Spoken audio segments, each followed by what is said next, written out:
Hello Pisces, welcome to your monthly zodiac reading for the month of July 2025. We have a lot to get into this month, so let's not waste any time. We are going to see what your overall energy theme is for the month.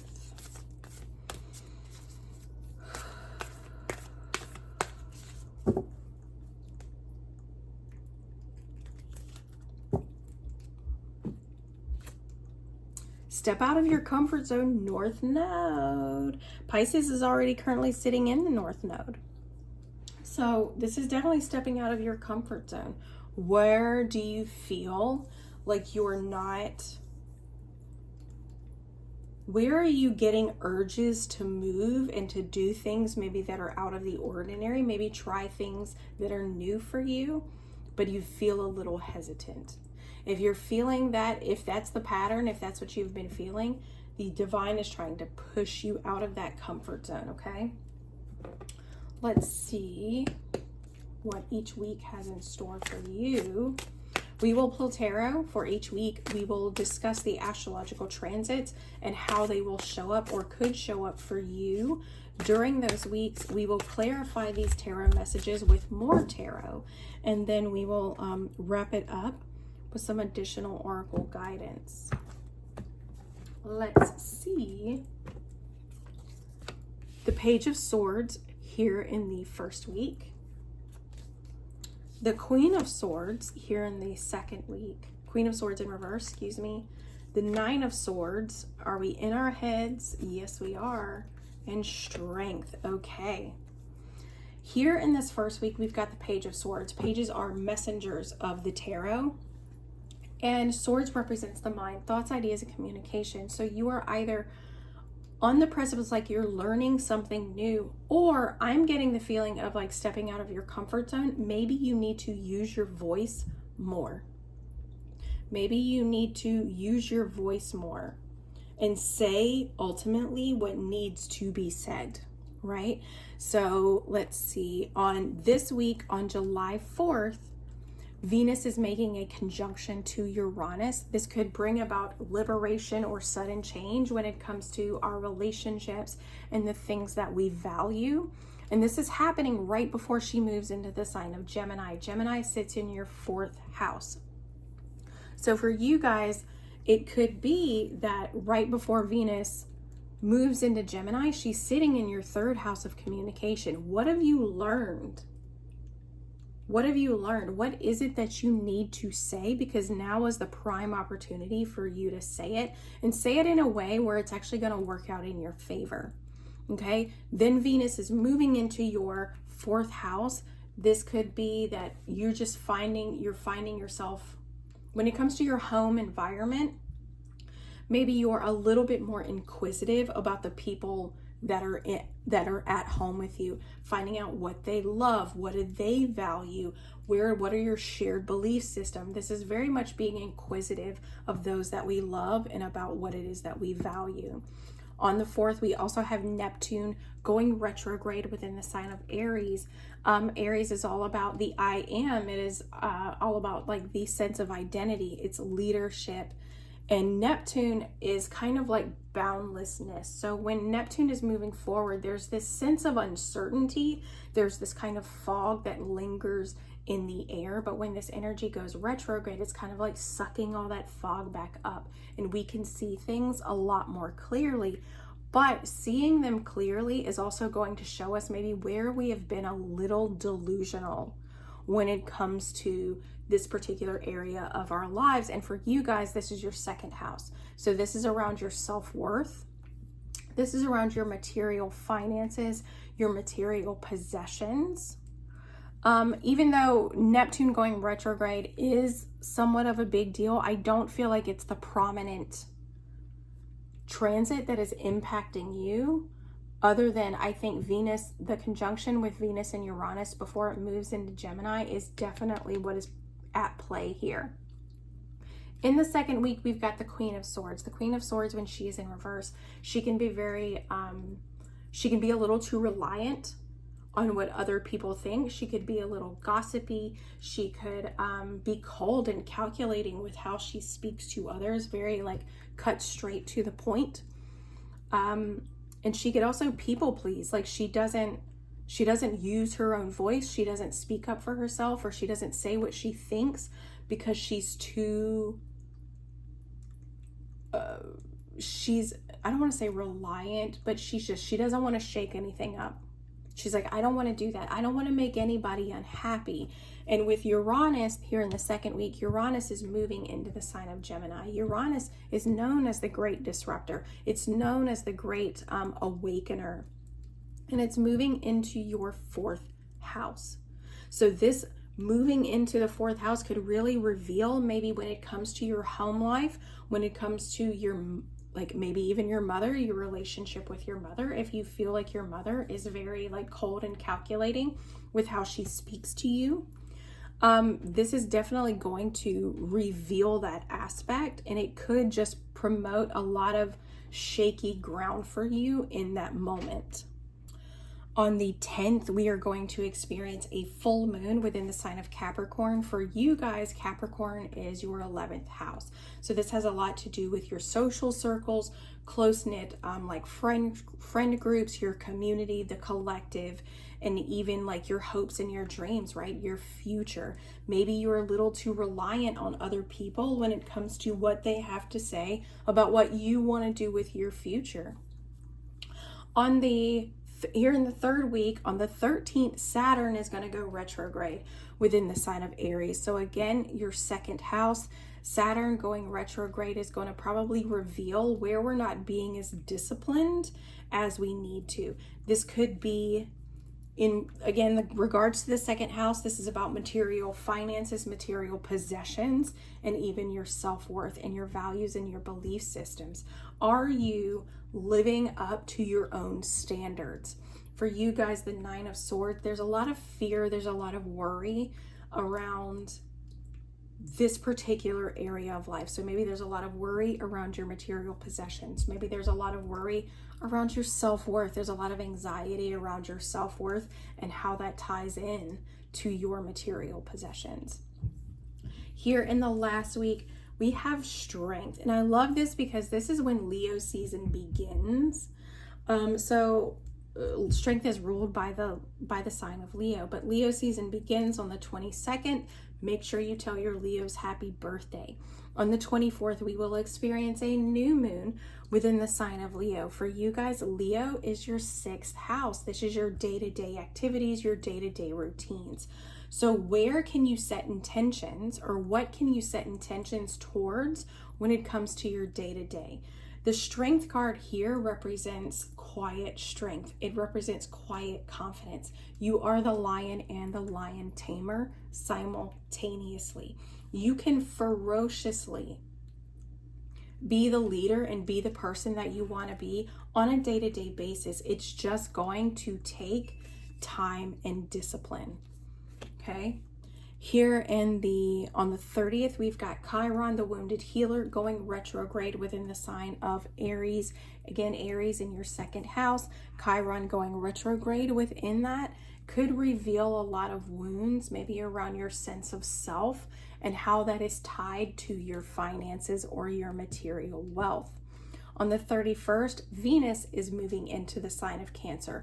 So Cancer for you guys sits in your 5th house. Maybe you guys are stepping into being a little bit more loving, a little bit more bold and courageous when it comes to how you express yourself. Maybe you meet somebody new during that week. But Venus overall, we could become more protective over the things that we value and those that we love. On the 31st, Mercury is also going to be making a cazimi. So anytime we have a cazimi, it is simply means that a planet is sitting in very close proximity to the sun, and the sun's light is amplifying that planet and its themes. And with Mercury, this is thoughts, ideas, communication. But remember, Mercury is retrograde. So this is going to be, it feels a lot about innovation and maybe even sudden change. Let's see what Let's see what other messages we can discover.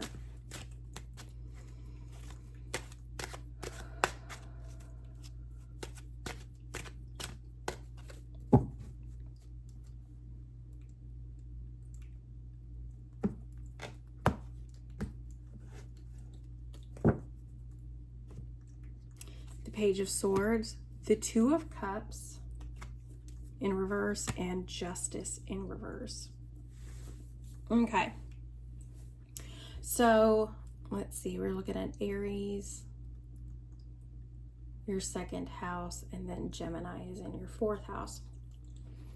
So it could be that what you need to communicate, you may need to communicate that if there's a particular relationship in your life where you guys are not on the same terms, if the relationship is very rocky, this could be, again, with a family member, it could be with a sibling or a cousin, it could also very well be just with a romantic partner. If you guys are not on the same wavelength, now is the time for you to speak up and say that. You need to speak up and say that, because if you're feeling very unhappy, and you're not speaking up, saying where you're unhappy, then life is going to reflect that back to you.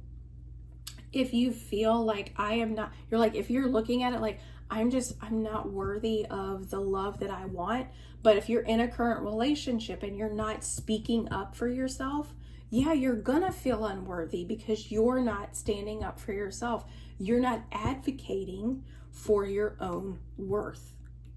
You're not advocating for your own worth. So therefore, you're going to continue to feel unworthy, if that makes sense. Justice is all about seeing something clearly, seeing the truth of a situation, and seeing how life is reflecting back to us based on our choices. So your choice, now is the time for you to speak up, and now is the time for you to tell that person maybe why you guys are either not compatible, maybe you're not on the same page, but it's because the values and belief systems are not in alignment. Like neither of you are not going in the same direction, right? Here in the second week, the Queen of Swords in reverse, the King of Coins in reverse, and the Seven of Wands in reverse.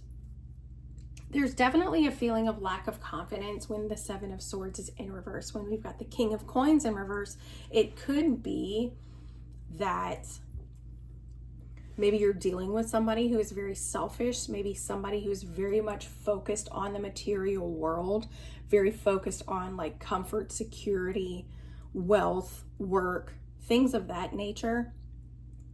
And then the Queen of Swords being there, somebody who this almost feels like, again, I don't know who this is for, but if you're in a relationship and you're being portrayed as the Queen of Swords, somebody who is not really, I don't want to rock the boat, I don't want to make anybody unhappy, but the person you're with is currently too focused on themselves, then it's going to create this doubt that you're not able to overcome what needs to be overcome, it's going to create this doubt that you're not worthy of what it is that you want, right? So again, step out of your comfort zone and speak up. Step out of your comfort zone and speak up. If you are not in a relationship, or if you're in a healthy relationship, and this has more to do with you personally, it could be that when it comes to your finances, you are a little too reliant on what other people think and say. Like you're not very confident in your ability to make solid decisions. Okay, and the full moon is going to reveal that. Uranus moving into Gemini is definitely going to reveal that, but it's giving you the opportunity to advocate for yourself. It is giving you the opportunity to step out of your comfort zone and to speak up for what it is that you need or want. Here in the third week, the Nine of Swords, a lot of fear and anxiety. The Star, feeling very disconnected, loss of hope and faith. And then judgment in reverse, a fear of the unknown, maybe even being too judgmental and critical of yourself. Okay, so these thoughts and these stories that are just repeating over and over and over and over and over in your mind are trying to get you to do exactly what this says, is to step out of your comfort zone. If you've been getting this inclination, I need to say something, I really should have this conversation, or I need to make a change here, there, or anywhere, but you're not doing it.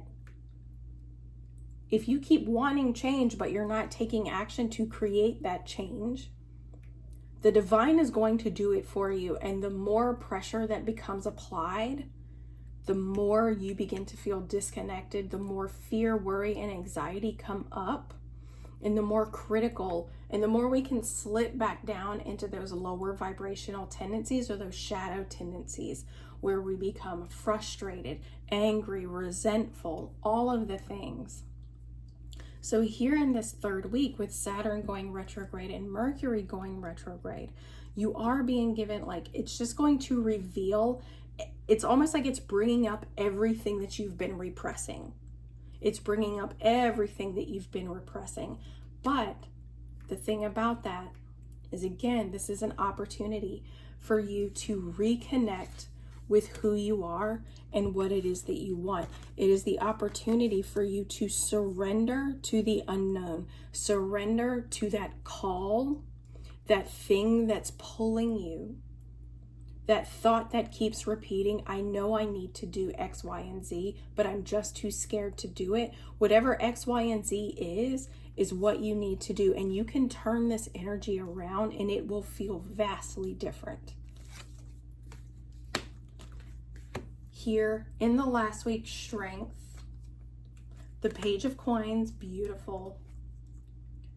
And then the Four of Coins, and we're finally opening up, finally doing what the divine has been trying to get you to do. Step out of that comfort zone, feeling very confident in who you are, and as a result, receiving a message or an opportunity to almost like solidify who you are.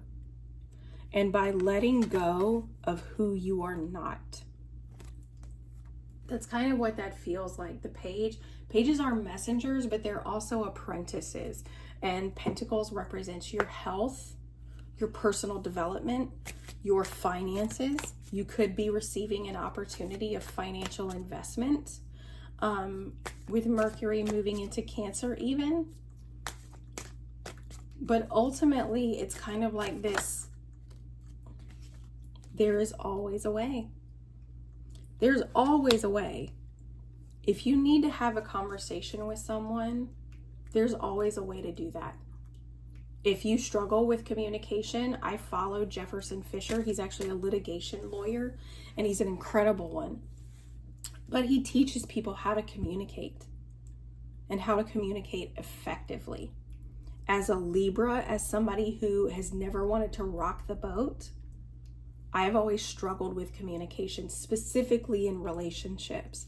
And it makes a huge difference on how you feel about yourself when it comes to speaking up for yourself in regards to connections and saying what's on your mind. Okay? But there's always a way. There is always a way to say what needs to be said.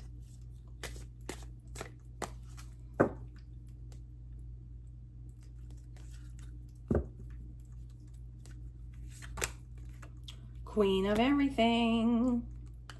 You're the boss. Like, you don't have to constantly go along with what other people want. You don't. You really don't. As a recovering people pleaser, you really don't. And the more you step out of that comfort zone, which is doing what other people want, the more you step out of that comfort zone, the more you assert your own opinion. Doesn't mean you have to be rude. You don't have to be rude. You can just say, you know what? I don't feel like going today. Thank you so much for the invitation, but I think I'm going to decline. Simply declining an invitation can spark just enough confidence to shift your entire vibration. it can shift it completely.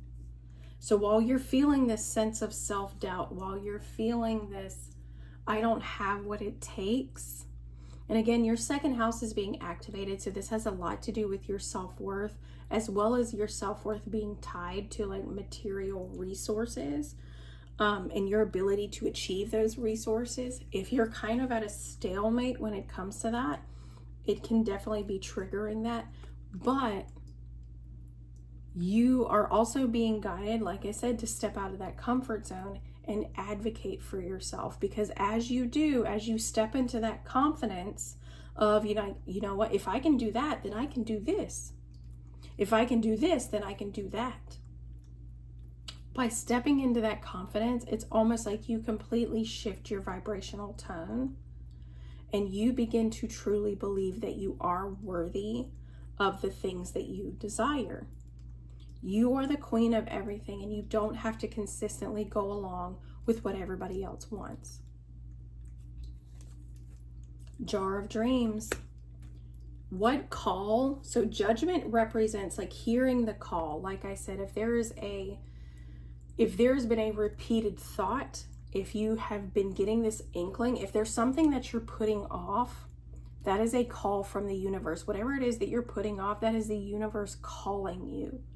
And you need to answer that call, because that is where you're going to feel very connected to your own destiny. That is where you are going to feel very connected to the divine. And that is where you are going to feel very connected to yourself. Okay? This jar of dreams, whatever dreams they are, you keeping the lid on them is not going to allow them to come to fruition. In fact, it's suffocating them. It's suffocating your dreams by putting a lid on it. Don't put a lid on it. Answer that call. Don't fear the unknown, because the universe wouldn't be calling you in that direction if you weren't meant to go there. Disconnect. A lot of people have been getting that card. A lot of people have been getting that card. It may be time for you to just kind of go within and reconnect to who you are. We can always hear a lot of other people's opinions, a lot of other people's voices, but the only voice that really truly matters is our own. And we can only hear our voice when we are able to distinguish our voice from the voice of everybody else. That is the only time we are ever able to truly hear our own voice. So disconnect here in this last week. And maybe it's that you feel so confident in who you are that you're like, I don't even need to be around other people. I just want to be by myself because I feel so good being by myself, right? So I truly hope this reading helped. This is a beautiful reading. I hope you enjoyed it. And we will see you next time.